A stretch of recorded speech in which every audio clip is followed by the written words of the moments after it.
তাড়াতাড়ি করো ভাই। এই তো গোপাল দাদা, এই তো খানিকক্ষণের মধ্যেই সব শস্য ওই বস্তাবন্দি হয়ে যাবে। খুব ভালো কথা। তাহলে কাল সকাল সকালই সব বস্তা গরুর গাড়িতে চাপিয়ে মুর্শিদাবাদে নবাবের কাছে পাঠিয়ে দেওয়া যাবে। আচ্ছা ভাই, চাল ডালগুলো সব ভালো করে ঝাড়া বাছা করে নিয়েছো তো? দেখো যেন কোনো শস্যের সাথে আবার কাঁকড় মাটি না মিশে যায়। তুমি নিশ্চিন্তে থাকতে পারো, সব একেবারে ঝাড়া বাছা। তা কাজ তো প্রায় মিটে এলো দেখছি। আমি তাহলে এখন গিয়ে মহারাজকে খবরটা দিয়ে আসি। হ্যাঁ হ্যাঁ হ্যাঁ, তুমি নিশ্চিন্তে যেতে পারো।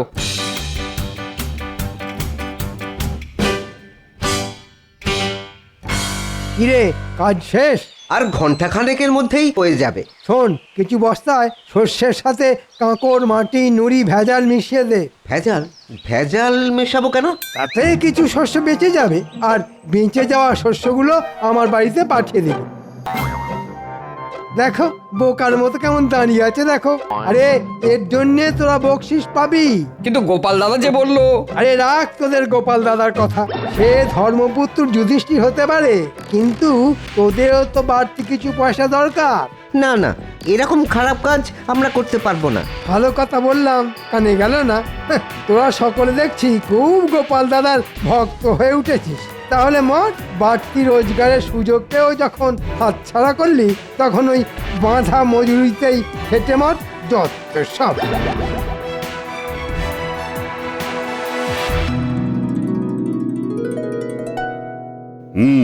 বুঝলে রানী, মাঠ থেকে শস্য কেটে নবাবের কাছে পাঠাতে মন্ত্রী এত গড়িমসি করছিল যে কি বলবো। ভাগ্যিস গোপাল সে দায়িত্ব নিল।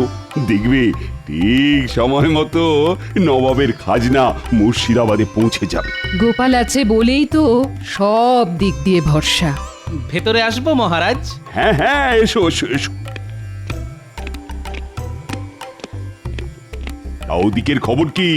নবাবের খাজনার শস্য কি প্রস্তুত? হ্যাঁ মহারাজ, যেটুকু বাকি আছে সেটা কিছুক্ষণের মধ্যেই শেষ হয়ে যাবে। ভালো ভালো ভালো, খুব ভালো। তা কালকেই কি? হ্যাঁ মহারাজ, কাল সকালেই 1 ডজন গরুর গাড়ি মুর্শিদাবাদের দিকে যাত্রা শুরু করে দেবে। দেখেছো দেখেছো রানী, গোপালের কি পরিপাটি কাজ। দাও দাও দাও, ওকে একটু মিষ্টি আর শরবত দাও। আমি এক্ষুনি আনাবার ব্যবস্থা করছি। না রানীমা, এখন থাক। কেন গোপাল, থাকবে কেন? এখনই তো বাড়ি গিয়ে চান করে ভাত খাবো। তবে একান্তই যদি খাওয়াতে চান, তাহলে কিছু মিষ্টি আর শরবত মাঠে পাঠিয়ে দিন। সকাল থেকে লোকগুলো বড্ড খেটে চলেছে রানীমা। গোপাল, তোমার মনের মধ্যে এত দয়া? দয়া নয় রানীমা, সামান্য একটু সহানুভূতি। আর এ সবই তো মহারাজের কাছ থেকে শেখা।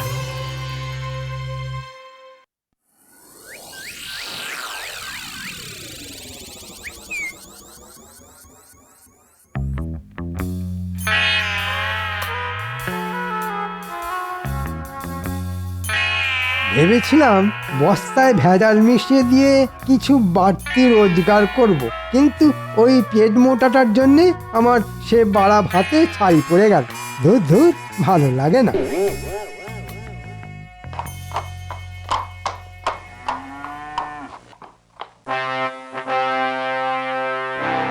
বল কি উজির, খাজনা এসে গেছে? হ্যাঁ হ্যাঁ হ্যাঁ হুজুর, এই ফাঁকে নিজের ঢাক নিজেই একটু বাজিয়ে নি। আসবেন না কেন হুজুর? আসলে খাম্বাজ রাজ আর কৃষ্ণচন্দ্রকে এমন ভয় দেখিয়েছিলাম না। ভয় দেখিয়েছিলে? দারুণ ভয় দেখিয়েছিলাম। স্পষ্ট ভাষায় জানিয়ে দিয়েছিলাম যে নির্দিষ্ট সময়ের মধ্যে খাজনা না এসে পৌঁছলে মোটা রকমের জরিমানা করা হবে। বাবা বাবা বাবা বাবা, বহুত খুব বহুত খুব বহুত খুব। এই না হলে আমার উজির। হ্যাঁ তা উজির, ওই তুই সব চাল ডালগুলো রেখেছো কোথায়? আমাদের সব থেকে বড় ভাড়ারে। নিজের চোখে যদি একবার দেখতেন দিল, তাহলে একেবারে খুশ হয়ে যেত আপনার। আহা, কত বস্তা কত বস্তা। তাহলে চলো একটু দিল খুশ করে আসা যাক। যাবেন? হ্যাঁ, ভাড়ারে গিয়ে বস্তাগুলো একবার নিজের চোখে দেখে আসা যাক। তাই চলুন জাহাপানা।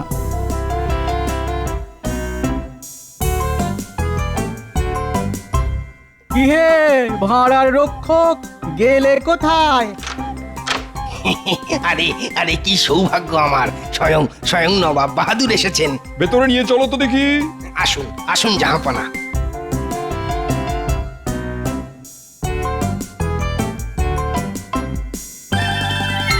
বাবা বাবা বাবা, চমৎকার সাজিয়ে রেখেছো দেখছি। সে তো রেখেছি, কিন্তু কিন্তু একটু গোলমাল ধরা পড়েছে হুজুর। গোলমাল? কিসের গোলমাল? আগে ওই কিছু বস্তার শস্যে ওই কাঁকড় মাটি এই সব ধরা পড়েছে। ঠিকই, কে করেছে এমন বেয়াদবি? আগে আগে সেটাই তো বুঝতে পারছি না জাহাপানা। আসলে আসলে কৃষ্ণনগর আর খাম্বাজ এই দুই রাজ্য থেকে একসঙ্গে এত বস্তা এসে পড়েছিল যে ওই তাড়াহুড়োর মাথায় শুধু বস্তা গুনতি করেই ভাঁড়ারে তুলে ফেলা হয়েছে। কিন্তু এখন কয়েকটা বস্তা খুলতেই দেখা যাচ্ছে যে কতল করবো? আমার সঙ্গে এমন তঞ্চকতা করছে? যে আমার সঙ্গে এরকম তঞ্চকতা করেছে তার ধর থেকে মুন্ডু আলাদা করে দেবো। সে না হয় করবেন, কিন্তু কিন্তু যে এই কাজটা করেছে তাকে ধরবেন কি করে? এখন তো সব বস্তা মিলেমিশে ওই যাকে বলে মুড়ি মিছড়ি একদর হয়ে গেছে। তবুও ধরবো, মানে ধরতেই হবে। মাথা খেলাও উজির, মাথা খেলাও। সে না হয় খেলাবো, কিন্তু আমি বলি কি, এখানে দাঁড়িয়ে চেঁচামেচি করলে আপনার শরীর খারাপ হতে পারে। তার চেয়ে চলুন প্রাসাদে ফিরে চলুন, ঠান্ডা মাথায় দুজনে মিলে কিছু একটা ভাবা যেতে পারে।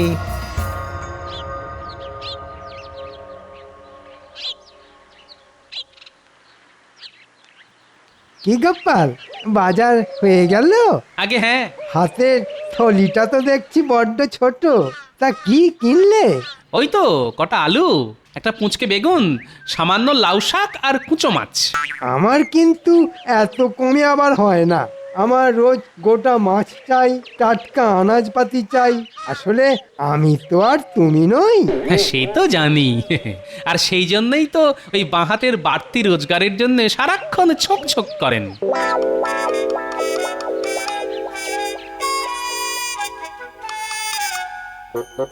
খুব বেড়েছো গোপাল, দাঁড়াও, সুযোগ পেলে এমন অবস্থা করব না যে কেঁদে আর কুল পাবে না।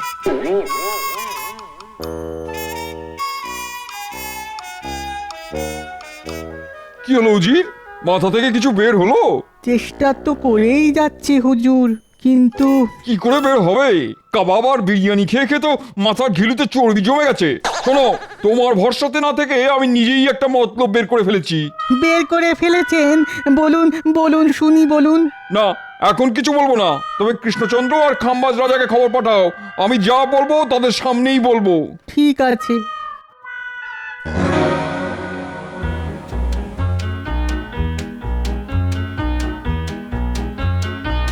এই যে বুড়ো, একটু যাও তো। এই দুপুরবেলা কোথায় যাব প্রাণেশ্বরী? এই রাজবাড়িতে গিয়ে কুঁচো মাছের লাউ শাক চচ্চড়ি দিয়ে এসো। মহারাজ খেয়ে বলবেন কেমন রেঁধেছি আমি। অমৃত না গরল? দাও তাহলে, দিয়ে আসি।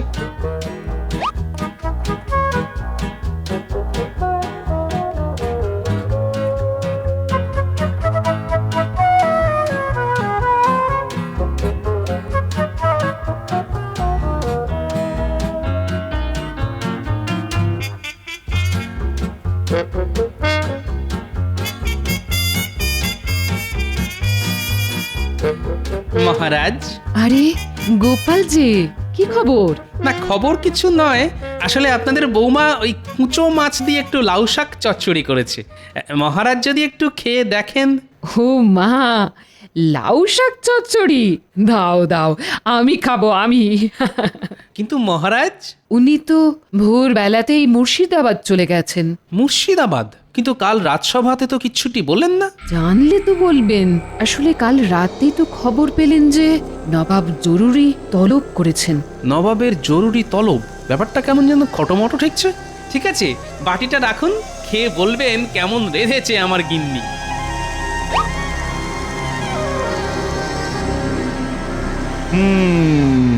তোমরা দুজনেই নির্দিষ্ট সময়ের মধ্যে খাজনা বাবদ অনেক ধান চাল পাঠিয়েছো, এর জন্য আমি খুব খুশি।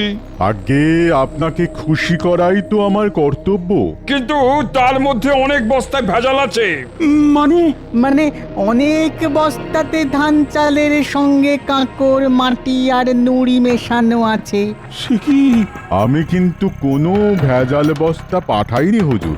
আমিও পাঠাইনি। দুজনেই যদি না পাঠাও তাহলে পাঠালো কে? ভূতে? বলুন বলুন, কে পাঠালো বলুন? ভূতে? সেটা কি করে বলি বলুন তো? এখন সব বস্তা মিলেমিশে গেছে, তাই আসল অপরাধী যে কে সেটা বোঝা যাচ্ছে না। তবে আপনাদের মধ্যে একজন তো পাঠিয়েছেই। তোমরা যদি নিজেদের দোষ স্বীকার করে নাও তাহলে শাস্তি কমে যাবে, আর অস্বীকার করলে কি যে হবে সেটা তোমরা কল্পনাও করতে পারছো না। জানতাম তোমরা নিজের মুখে কেউ দোষ স্বীকার করবে না, তাই আমি এক গুণিনের কাছে গিয়েছিলাম। তিনি আমাকে 2খানা গাছের বীজ দিয়েছেন, আর সেই বীজ এখন আমি তোমাদের দেবো। গাছের বীজ নিয়ে কি করব জাহাপানা? তবে পুঁতবে। গুনিন বলেছেন যার মনের মধ্যে পাপ আছে, মানে যে বস্তায় কাকড় মিশিয়েছে, এ বীজ থেকে কখনোই গাছ বের করতে পারবে না, আর যে নির্দোষ একমাত্র তার বীজ থেকেই গাছ বের হবে। উজির, আদেশ করুন জাহাপানা। ওদের একটা করে বীজ দিয়ে নিজেদের রাজ্যে পাঠিয়ে দাও। আমি এক্ষুনি দুজনের হাতে 2টো বীজ ধরিয়ে দিয়ে যাবার রাস্তাটা দেখিয়ে দিচ্ছি। আর ওদের বলে দিও ঠিক 1 মাস বাদে টপ শুদ্ধ গাছ এনে আমায় দেখাতে হবে। গাছ দেখাতে পারলে বেঁচে গেল, আর না দেখালে মৃত্যু। হ্যাঁ, হা, হা, হা, হা।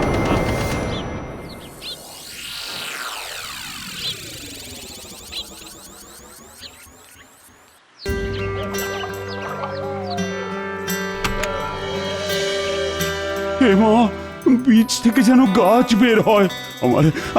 আমার মুখ রক্ষা করো মা। এত এত উতলা হচ্ছেন কেন? আহ, আপনি তো কোনো পাপ করেননি। দেখবেন বীজ থেকে গাছ ঠিক বের হবে। হ্যাঁ মহারাজ, দেখবেন নিয়ম মতো 2-4 দিনের মধ্যেই অঙ্কুর বের হবে। হলেই ভালো, আর না হলে? না হলে আপনার কি খুব আমোদ হবে মন্ত্রী মশাই? না না, আমোদ হবে কেন?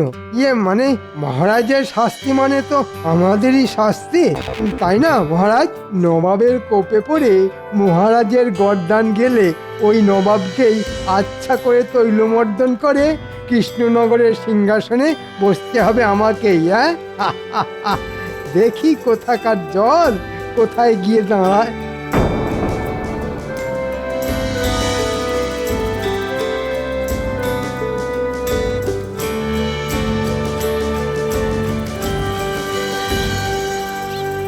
মহারাজ, আমাদের ডেকেছেন?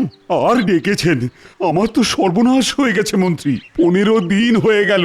দেখো দেখো, এখনো বীজ থেকে অঙ্কুর বের হয়নি। তাই তো, এটা তো বড় চিন্তার কথা। এই মৌকায় গোপালকে পেঁচে ফেলতে হবে। আচ্ছা গোপাল, এবার তো বস্তা ভরার দায়িত্বে ছিলে তুমি। সত্যি করে বলো তো, তুমি আবার চালে ডালে কাঁকড় মিশিয়ে দাওনি তো? কি বলছেন আপনি? আরে চালে ডালে আমি কেন কাকড় মেশাতে যাব? না মানে মানুষের মন তো, হয়তো লোভে পড়ে এমনটা করে ফেলেছো। এটা করে আমার লাভ? এ তো খুব সোজা অঙ্ক। মানে যতখানি কাঁকড় মেশালে ততখানি চাল ডাল নিয়ে গিয়ে ঘরে তুলে ফেললে। বাজে কথা মহারাজ, বিশ্বাস করুন এমন কাজ আমি করিনি মহারাজ। তাহলে 15 দিন কেটে যাবার পরও বীজ থেকে অঙ্কুর বের হচ্ছে না কেন? কেমন দিলাম গোপাল? সেদিন বাজারে আমার বাহাতের বাড়তি রোজগার করা নিয়ে অনেক কথা শুনিয়েছিলে। এবার ঠেলা সামলাও। কি হলো গোপাল, তুমি তো এত কথা বলো, তা এখন চুপ করে আছো কেন? আমার মনে হয় বীজটা নিষ্ফলা, মানে বন্ধা। এ বীজ থেকে গাছ হবে না মহারাজ। কে আমার বীজ বিশারদ এলেন রে, অমনি ফট করে বলে দিলেন এটা নিষ্ফলা বন্ধা বীজ। বলি, বীজ আবার কখনো বন্ধা হয় নাকি? হয় মন্ত্রী মশাই, বীজকে নুন জলে 2-1 দিন ভিজিয়ে রাখলেই বীজ বন্ধা হয়ে যায়। নবাবের আর খেয়ে দে কাজ নেই, তিনি এত সব করতে যাবেন। আর তিনি এসব করতে যাবেনি বা কেন? হয়তো তার অন্য কোনো উদ্দেশ্য আছে। আর একটাও বাজে কথা নয়, আমি বেশ বুঝতে পেরেছি। এইসব কুকাজের মূলে হচ্ছে তুমি। উফ, আমার না মাথার চুল ছিঁড়তে ইচ্ছা করছে। কেন যে তোমার মতো একটা জোচ্চোরের হাতে আমি এই দায়িত্ব দিয়েছিলাম। মহারাজ, আমি এখনো বলছি আমি নির্দোষ। আবার কোথা? যাও যাও, এই মুহূর্তে দূর হয়ে যাও আমার চোখের সামনে থেকে। কি হলো, মহারাজের কথা তোমার কানে গেল না? যাও, চলে যাও। আর যাবার আগে শুনে যাও, আমি কিন্তু তোমায় সঙ্গে করে মুর্শিদাবাদে নিয়ে যাব। নবাবকে বলে যথাযথ শাস্তির ব্যবস্থা করব তোমার। যাও যাও। দেখলেন তো মহারাজ, আমার কিঞ্চিত দেরি হচ্ছিল বলে কার হাতে তুলে দিয়েছিলেন এত বড় দায়িত্ব। কি হলো মহারাজ, কিছু বলুন। আচ্ছা মন্ত্রী, গোপালের কথা মতো বীজটা কি সত্যি সত্যি নিষ্ফলা? মানে বিজ্ঞানীও এখনো কৃষ্ণনগরে নেই, সে থাকলে না হয় তাকে দিয়ে পরীক্ষা করিয়ে নেওয়া যেত। এখন এখন যে কি করি? এসব নিয়ে কোনো চিন্তা করবেন না মহারাজ, আরে আমি তো আছি, আপনার মুশকিল আসান। শুনুন, আমি এক বীজ বিশারদকে চিনি। হ্যাঁ, তাই নাকি? হ্যাঁ, সে যেন তেন প্রকারেণ এই বীজ থেকে ঠিক গাছ বের করে দেবে, আর সেই গাছ নিয়ে আপনি ড্যাং ডেঙিয়ে নবাবের কাছে গিয়ে নিজেকে নির্দোষ প্রমাণ করে আসবেন। আহ, তাহলে আর দেরি করছো কেন? যাও যাও যাও, এক্ষুনি তার কাছে যাও। কিন্তু সে তো খালি হাতে কিছু করতে চাইবে না। তো কত দিতে হবে তাকে? ধরুন এই 500 মোহর। ঠিক আছে ঠিক আছে, রাজকোষ থেকে নিয়ে যাও। যথাজ্ঞা মহারাজ। হ্যাঁ, কেমন ফোকটছে 500 মোহর রোজগার হয়ে গেল। একেই বলে কারো সর্বনাশ আর কারো পৌষ মাস। হ্যাঁ,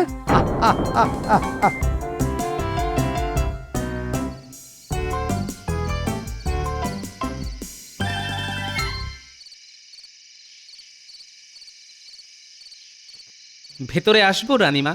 হ্যাঁ হ্যাঁ, এসো। আচ্ছা গোপাল, এসব কি শুনছি? তুমি নাকি? বিশ্বাস করুন রানীমা, আমি নির্দোষ। ওই মন্ত্রীর কথা শুনে সেটা আমিও বুঝতে পেরেছি, কিন্তু উপায়? আমি মহারাজকেও বলেছি, এখন আপনাকেও বলছি, নবাব কোনো বন্ধা বীজ দিয়ে মহারাজের সততা পরীক্ষা করতে চাইছেন। ওদিকে মন্ত্রী তো মহারাজের কাছ থেকে 500 মোহর নিয়ে একটা গাছ নিয়ে এসেছে। সেটা একবার দেখতে পারি? এসো আমার সঙ্গে। কি, কিন্তু লাউ গাছ। কিন্তু নবাব যেটা দিয়েছিলেন সেটা তো যতদূর মনে হয়েছিল তেঁতুল গাছের বীজ। তাই তো রানীমা, আমি হলফ করে বলতে পারি, এ গাছ নিয়ে গেলে মহারাজ কিন্তু ধনে প্রাণে মারা যাবেন। তাহলে কি করব এখন? মহারাজের যাবার দিন যেমন করেই হোক টপ থেকে এই গাছটা উপড়ে ফেলে দেবেন। আমি এখন যাই রানীমা, যে কোনো মুহূর্তে মহারাজ আবার এসে পড়তে পারেন।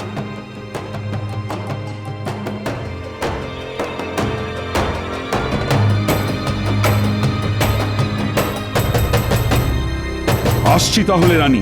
সাবধানে যাবেন। কেন সাবধান কেন? আর তো বিপদের কোনো ভয় নেই।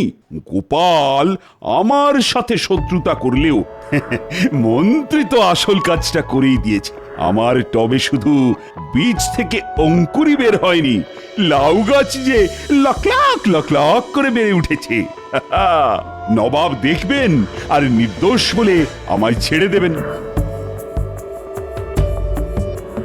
কি আমার গাছ?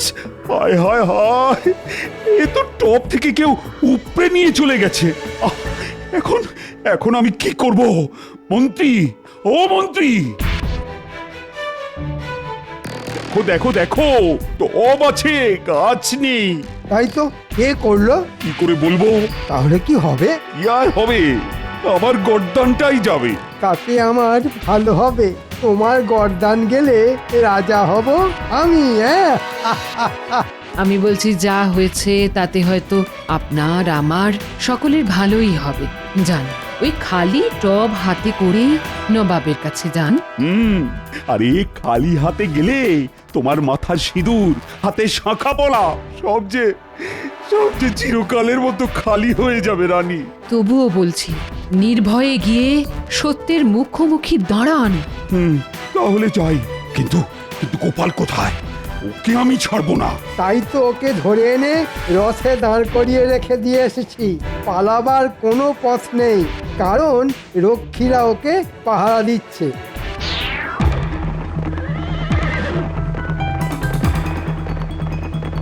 গোপাল, আজই মনে হচ্ছে তোমার শেষ দিন, কারণ আমার ঘাড়ে দোষ এসে পড়লে আমি কিন্তু সব দোষ তোমার ঘাড়ে চাপিয়ে দেব। যথাজ্ঞা মহারাজ। তবে একটা কথা, যা ঘটেছে সেটাই বলবেন, কারণ চিরকাল সত্যেরই জয় হয় মহারাজ। এই তুমি থামাতা।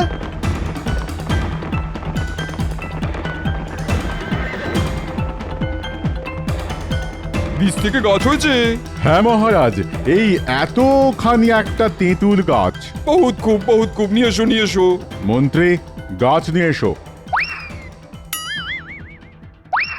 এই যে হুজুর। বহুত খুব কৃষ্ণচন্দ্র, তোমার গাছের কি খবর? বীজ থেকে গাছ হয়নি হুজুর। তাহলে দেখলেন তো জাহাপনা, আমরা নির্দোষ আর ওই কৃষ্ণচন্দ্রই দোষী। খামোশ! আর একটা কথা বললে না, ধর থেকে মুন্ডু আলাদা করে দেবো। তোমাদের যে বীজ দিয়েছিলাম তার থেকে কোনোদিনও গাছ বের হতে পারে না, কারণ ওগুলো নুন জলে ভিজিয়ে আমি নির্বীজ করে দিয়েছিলাম। কিন্তু আপনি এটা করলেন কেন? এটা ছিল আমার একটা চাল। আমি জানতাম যে দোষী সে নিশ্চয়ই আমার ফাঁদে পা দিয়ে অন্য একটা গাছ এনে আমায় দেখাবে।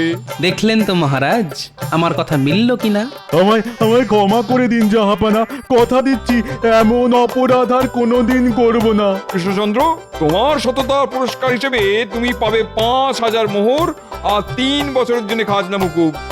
আসলে আমিও আমার মন্ত্রীর কথায় আপনার পাতা ফাঁদে পা দিতে যাচ্ছিলাম, কিন্তু গোপালের জন্যই আমি রক্ষা পেলাম। যা, এবারেও আমে দুধে মিশে গেল। গোপাল, ও গোপাল, আমি না বুঝে তোমায় সন্দেহ করেছিলাম। আমায় তুমি ক্ষমা করে দাও গোপাল। আমার কি হবে জাহাপানা? কি হবে? মুন্ডু না নিলেও তুমি আর তোমার মন্ত্রী যাবে কারাগারে। হ্যাঁ নয় হ্যাঁ।